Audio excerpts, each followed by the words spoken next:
जैसे मान के चलो कोई आइंस्टीन को अपना भगवान मान ले, समझा गया।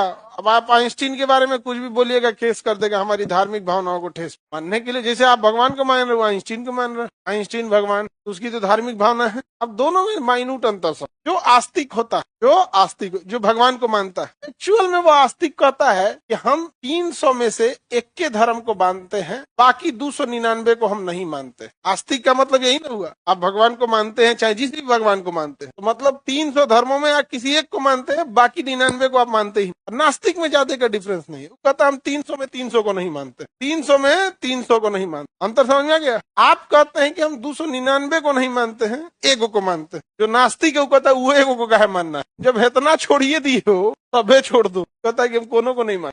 दुनिया में जितने बड़े काम किए हैं यही सबने किया है। कितना बड़ा काम देख, चाइना आज एशिया का मरीज कहा जाता था, डॉक्टर बन गया। चाइना में 60% पॉपुलेशन नास्तिक है, 60% पॉपुलेशन नास्तिक। नास्तिकों का एक बड़ा लॉजिक है, जो भगत सिंह भी नास्तिक थे। भगत सिंह भी क्या थे? नास्तिक। नास्तिकों का एक बहुत बड़ा लॉजिक है कि किसी भी धर्म में डायनासोर को ना सवारी बनाया गया, ना चर्चा किया गया, ना कुछ किया गया, तो डायनासोर को काहे छोड़ दिए किसी भी धर्म। समझ में गया? किसी में है जी डायनासोर वगैरह की चर्चा? जबकि तो सिद्ध है कि डायनासोर है, चर्चा भी नहीं है। शेर, घोड़ा, हाथी सब है, डायनासोर क्या है?